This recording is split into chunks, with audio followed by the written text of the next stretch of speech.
ಮೊದಲನೇದಾಗಿ ರಾಯರು ನಮಗೆ ಹೂಪ್ರಸಾದನ ಕೊಟ್ಟಿಲ್ಲಪ್ಪ ಅಥವಾ ರಾಯರು ನಮಗೆ ದರ್ಶನನ ಕೊಟ್ಟಿಲ್ಲ ಕನಸಲ್ಲಿ ಅಂತಂದರೆ, ಓ ರಾಯರು ನಮ್ಮ ಜೊತೆಗೇ ಇಲ್ಲ, ನಾನು ಮಾಡೋವಂಥ ಪೂಜೆ ರಾಯರಿಗೆ ತಲುಪೇ ಇಲ್ಲ ಅಂತ ಡಿಸಿಷನ್ನ ತಗೊಳ್ಳೋದಕ್ಕೆ ಹೋಗಬೇಡಿ.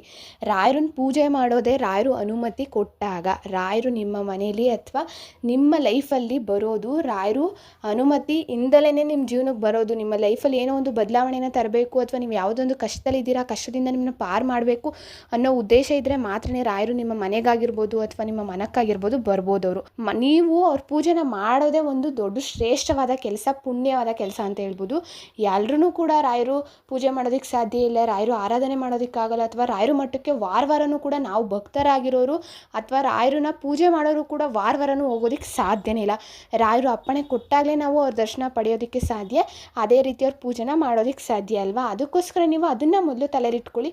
ರಾಯರು ನಾನು ಪೂಜೆ ಮಾಡ್ತೀನಿ, ಅದೇ ಒಂದು ನನಗೆ ಪುಣ್ಯವಾದ ಕೆಲಸ, ನನಗೆ ಏನು ಬರುತ್ತೋ, ನನ್ನ ಮನಸ್ಸಿಗೆ ಏನು ಅನಿಸುತ್ತೋ ಆ ರೀತಿ ನಾನು ರಾಯರಿಗೆ ಅಚ್ಚುಕಟ್ಟಾಗಿ ಶುದ್ಧವಾಗಿ ನಾನು ಪೂಜೆನ ಮಾಡಿ ಮುಗಿಸಿದ್ದೀನಪ್ಪ, ಇನ್ನು ಮಿಕ್ಕಿದೆಲ್ಲ ನಿನಗೆ ಬಿಟ್ಟಿರೋದು ಅಂತ ನೀವು ಕೇಳಿಕೊಂಡು ಸುಮ್ಮನೆ ಇದ್ಬಿಡಿ. ಇನ್ನು ರಾಯರು ನೀವು ಎಷ್ಟೇ ಉಪ್ರಸಾದ ಕೇಳ್ತಾ ಇದ್ದೀರಾ, ರಾಯರ ಫೋಟೋ ಮುಂದೆ ವಿಗ್ರಹ ಮುಂದೆ ಕೂತ್ಕೊಂಡು ಎಲ್ಲ ಸಮಯದಲ್ಲೂ ನಿಮಗೆ ಯಾವುದೇ ಸಂದರ್ಭದಲ್ಲಾಗಿರ್ಬೋದು ರಾಯರು ಒಂದು ಸರಿನೂ ಕೂಡ ಪ್ರಸಾದನ ಕೊಟ್ಟಿಲ್ಲ. ಬೇರೆಯವ್ರಿಗೆ ಆವಾಗ ಕೊಟ್ಟರು ಇವಾಗ ಕೊಟ್ಟರು ಅಂತ ಹೇಳ್ತಾ ಇರ್ತೀರಾ, ವೀಡಿಯೋದಲ್ಲಿ ನೋಡ್ತಿರ್ತೀರಾ ಅಥವಾ ಬೇರೆಯವ್ರ ಮಾತಲ್ಲಿ ಕೇಳ್ತಾ ಇರ್ತೀರಾ.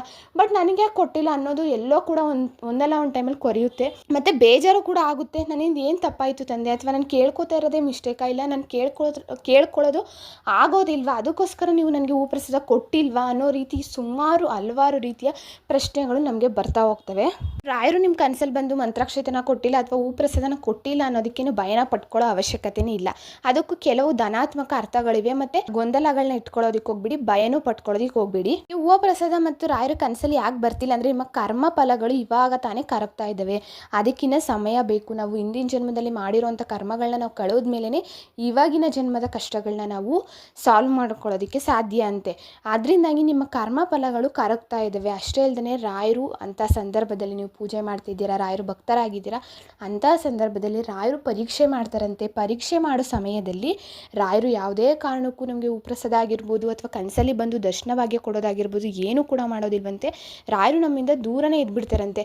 ಏನಕ್ಕಂದರೆ ಅವರು ನಮ್ಮ ಭಕ್ತಿನ, ನಮ್ಮ ಶ್ರದ್ಧೆನ ಪರೀಕ್ಷೆ ಮಾಡ್ತಾರಂತೆ. ಎಷ್ಟು ನಾವು ನಂಬಿಕೆ ಇಟ್ಟಿದ್ದೀವಿ ರಾಯರನ್ನ, ನಾನು ಅವರಿಂದ ದೂರ ಇದ್ದಾಗ ನನ್ನ ಮಕ್ಕಳು ನನ್ನನ್ನು ಎಷ್ಟು ನಂಬಿಕೆ ಇಟ್ಟು ನನ್ನನ್ನು ಕರೀತಾರೆ, ನನ್ನನ್ನು ನೆನೆಸ್ಕೋತಾರೆ ಅನ್ನೋ ಒಂದು ದೃಢತೆಯ ಪರೀಕ್ಷೆನ ಮಾಡ್ತಾರೆ. ನಿಮ್ಮ ಭಕ್ತಿ ಎಷ್ಟಿದೆ ರಾಯರ ಮೇಲೆ ಅನ್ನೋದನ್ನ ಪರೀಕ್ಷೆ ಮಾಡ್ತಾರೆ. ಇಂಥ ಟೈಮಲ್ಲಿ ನೀವು ಇನ್ನೂ ಹೆಚ್ಚು ರಾಯರನ್ನ ನಂಬಬೇಕು.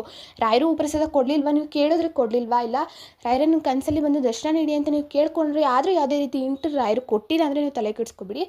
ರಾಯರು ನನ್ನ ಜೊತೆಲಿ ಇದ್ದಾರಪ್ಪ, ಪ್ರಸಾದ ಕೊಡದೇ ಇದ್ರೇನು, ರಾಯರು ನಾನು ಪೂಜೆ ಮಾಡ್ತೀನಲ್ಲ, ಪ್ರತಿದಿನ ನಾನು ರಾಯರು ನೋಡ್ತೀನಲ್ಲ ಅನ್ನೋ ಒಂದು ಖುಷಿನ ನಿಮ್ಮ ಮನಸ್ಸಲ್ಲಿ ಇಟ್ಕೊಂಡು ರಾಯರನ್ನ ಇನ್ನೂ ಹೆಚ್ಚು ನಂಬ್ತಾ ಹೋಗಿ. ರಾಯರನ್ನ ಹೆಚ್ಚು ನಂಬಬೇಕು ನೀವು. ನಿಮ್ಗೆ ಎಷ್ಟೇ ಕಷ್ಟ ಬಂದರೆ ಅಷ್ಟು ಹೆಚ್ಚು ನೀವು ರಾಯರನ್ನ ನೆನೆಬೇಕು.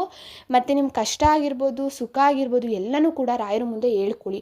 ನೀವು ತಪ್ಪು ಮಾಡಿದ್ದೀರೋ ಸರಿ ಮಾಡಿದ್ದೀರೋ ಅದು ಗೊತ್ತಿಲ್ಲ, ಬಟ್ ರಾಯರ ಮುಂದೆ ನೀವೆಲ್ಲ ಹೇಳ್ಕೊಳ್ಳಿ. ರಾಯರಿಗೆ ಕ್ಷಮಾಪಣೆನ ಕೇಳಿ, ನನಗೆ ಯಾವುದು ಸರಿ ಯಾವುದು ತಪ್ಪು ಅನ್ನೋ ದಾರಿನ ನೀವೇ ತೋರಿಸ್ಬೇಕು ಅಂತ ಕೇಳ್ಕೊಳ್ಳಿ. ನೀವು ಬೆಳಗ್ಗೆ ಇಂದ ಸಂಜೆ ತನಕ ಏನು ಮಾಡಿದ್ದೀರೋ ಅದನ್ನು ರಾತ್ರಿ ಮಲ್ಕೊಳ್ಳೋಕ್ಕಿಂತ ಮುಂಚೆ ಕೈಕಾಲು ಮುಖ ತೊಳ್ಕೊಂಡು ರಾಯರಲ್ಲಿ ಪ್ರಾರ್ಥನೆನ ಮಾಡಿಕೊಂಡು ರಾಯರ ಮುಂದೆ ನಿಮ್ಮ ಜೀವನದಲ್ಲಿ ನಿಮ್ಮ ದಿನನಿತ್ಯ ಚಟುವಟಿಕೆಗಳಲ್ಲಿ ಏನೆಲ್ಲ ಆಗ್ತು ನಿಮಗೆ ಅನ್ನೋದನ್ನ ನೀವು ರಾಯರ ಮುಂದೆ ಮನಸ್ಸು ಬಿಚ್ಚಿ ಹೇಳ್ಕೊಂಡಾಗ ನಿಮ್ಮ ಕಷ್ಟಗಳನ್ನ ರಾಯರು ಆಲಿಸ್ತಾರೆ, ಅಷ್ಟೇ ಅಲ್ಲದೆ ಸ್ಪಂದಿಸ್ತಾರೆ. ಕೇಳ್ಕೊತಿರೋ ಪ್ರಸಾದ ಕೊಡ್ತಿಲ್ಲ, ನಾನು ಕೇಳ್ಕೊಳ್ಳೋದು ಆಗಲ್ಲ ಅದಕ್ಕೆ ರಾಯರು ಕೊಟ್ಟಿಲ್ಲ ಅಂತ ಎಷ್ಟೊಂದು ಜನ ಅನ್ಕೋತೀರ, ಅದು ತಪ್ಪು. ರಾಯರು ಆಗಲ್ಲ ಅಂತ ಕೊಡಲ್ಲ ನಿಮಗೆ ಪ್ರಸಾದನ, ಆಗುತ್ತೆ. ಆದರೆ ನೀವು ಕೇಳ್ತಾ ಇರೋವಂಥ ಒಂದು ಸಮಸ್ಯೆಗೆ ಪರಿಹಾರಕ್ಕೆ ಆ ಸಮಯ ಇನ್ನೂ ಬಂದಿಲ್ಲ, ಈ ಸಮಯ ಸರಿಯಾದದ್ದಲ್ಲ, ಅದರಿಂದ ರಾಯರು ನಿಮಗೆ ಪ್ರಸಾದನ ಕೊಡಲ್ಲ. ಅಷ್ಟೇ ಬಿಟ್ಟರೆ ನಿಮ್ಮ ಸಮಸ್ಯೆ ಪರಿಹಾರನೇ ಆಗಲ್ಲ ಲೈಫ್ ಲಾಂಗು ಅನ್ನೋದಲ್ಲ, ನೀವು ಕೇಳೋ ಅಂಥ ಟೈಮು ಕರೆಕ್ಟಾಗಿಲ್ಲ ಅನ್ನೋದು. ಸಮಯ ಬಂದಾಗ ಅದೇನೇ ಯಶಸ್ವಿಯಾಗಿ ಪೂರೈಸ್ತಾರೆ ರಾಯರು. ಅಲ್ಲಿ ತನಕ ನಾವು ತಾಳ್ಮೆಯಿಂದ ಕಾಯಬೇಕು. ಏನಾದರೂ ಮಿಸ್ಟೇಕ್ನ ಮಾಡಿದರೆ ಅಥವಾ ನಾವೇನಾದ್ರು ನಿಯಮಗಳನ್ನ ಪಾಲನೆ ಮಾಡಿದರೆ, ಉಲ್ಲಂಘನೆ ಮಾಡಿದರೂ ಕೂಡ ರಾಯರು ನಮಗೆ ಪ್ರಸಾದನ ಕೊಡಲ್ಲ. ಅದು ಯಾವ ರೀತಿ ಅಂದರೆ, ನಮ್ಮ ಮನೇಲಿ ಏನೋ ಒಂದು ಸೂತಕ ಆಗಿರುತ್ತೆ ಅಥವಾ ಇನ್ನೇನಾದ್ರು ಒಂದು ಮಾಡಬಾರ್ದು ಪೂಜೆನ, ಅಂಥ ಸಂದರ್ಭದಲ್ಲೂ ಕೂಡ ನಾವು ಪೂಜೆನ ಮಾಡಿರೋವಂಥದ್ದು, ಇಲ್ಲ ರಾಯರ ಫೋಟೋನ ಮುಟ್ಟಿರೋ ಅಂಥದ್ದು ಆ ಥರ ಎಲ್ಲ ಮಾಡ್ತೀವಿ. ಇನ್ನು ಸ್ನಾನ ಮಡಿ ಇಲ್ದೇ ಮಾಡಿಬಿಡೋದು ಅಥವಾ ರಾಯರ ಮಂತ್ರನ ಹೇಳ್ಬಿಡೋದು, ಸುಮ್ಮನೆ ಏನೋ ಒಂದು ಕಾಟಾಚಾರಕ್ಕೆ ಪೂಜೆನ ಮುಗಿಸ್ಬಿಡೋಣ, ಮಾಡ್ತೀವಪ್ಪ ಏನೋ ಗುರುವಾರ ಬಂತು ಮಾಡಿಬಿಡೋಣ ಅನ್ನೋ ರೀತಿ ಮನೋಭಾವ ಇಟ್ಕೊಂಡು ಮಾಡುವಂಥದ್ದು. ಮತ್ತು ನಾನು ಏನೋ ಅಹಂಕಾರನ ತಲೆಯಲ್ಲಿ ಇಟ್ಕೊಂಡು ನಾವು ಪೂಜೆನ ಮಾಡುವಂಥದ್ದು. ರಾಯರಿಗೆ ಯಾವುದೋ ಒಂದು ಸೇವೆನ ಮಾಡ್ತೀನಿ ಅಂತ ಅರ್ಕೆ ಹೊತ್ಕೊಂಡಿರ್ತೀರ, ಅದನ್ನು ನೀವು ಮರ್ತೋಗ್ಬಿಟ್ಟಿರ್ತೀರ, ಅದು ನೆನಪಿದ್ರೂ ಕೂಡ ತುಂಬ ತಡ ಮಾಡೋದು ಆ ಸೇವೆನ ಕಂಪ್ಲೀಟ್ ಮಾಡೋದಕ್ಕೆ. ಆ ಆ ಥರ ಎಲ್ಲ ನೀವು ಮಾಡಿದಾಗಲೂ ಕೂಡ ರಾಯರು ನಮಗೆ ಪ್ರಸಾದನ ಆಗಿರ್ಬೋದು, ಕನಸಲ್ಲಿ ಬಂದು ದರ್ಶನ ಆಗಿರ್ಬೋದು ನೀಡೋದಕ್ಕೆ ಸಾಧ್ಯನೇ ಇಲ್ಲ. ಒಂದ್ಸಲ ಮನಸ್ಸನ್ನ ಇಟ್ಕೊಂಡು ಪೂಜೆ ಮಾಡೋದು, ಅಥವಾ ರಾಯರು ಕನಸಲ್ಲಿ ಬರಲ್ವಾ, ನಮ್ಗೆ ಒಳ್ಳೇದಾಗುತ್ತಾ ಆಗಲ್ವಾ, ಇದು ಸಮಸ್ಯೆ ನೆರವೇರುತ್ತಾ ಇಲ್ವಾ, ಆ ಥರ ನಿಮ್ಮ ಮನಸ್ಸು ತುಂಬ ದೃಢವಾಗಿ ಇರೋದಿಲ್ಲ, ತುಂಬ ಅನುಮಾನ ಪಡ್ತಾ ಇರುತ್ತೆ. ಅಂಥ ಟೈಮಲ್ಲೂ ಕೂಡ ರಾಯರು ಬರೋದಿಲ್ಲ. ಮತ್ತು ನಿಮ್ಮ ಪ್ರಾರಬ್ಧ ಕರ್ಮಗಳು, ನಾವು ಮಾಡಿರೋಂಥ ಕರ್ಮಗಳು ಇನ್ನೂ ಕಳೆದಿಲ್ಲ ಅಂದರೂ ಕೂಡ ರಾಯರು ನಮ್ಮ ಹಿಂದೆ ನಿಂತ್ಕೊಂಡೆ ರಕ್ಷಣೆ ಮಾಡ್ತಿರ್ತಾರೆ. ಅಂಥ ಟೈಮಲ್ಲೂ ಕೂಡ ರಾಯರು ನಮಗೆ ಕಾಣಿಸ್ಕೊಳ್ಳೋದಿಲ್ಲ.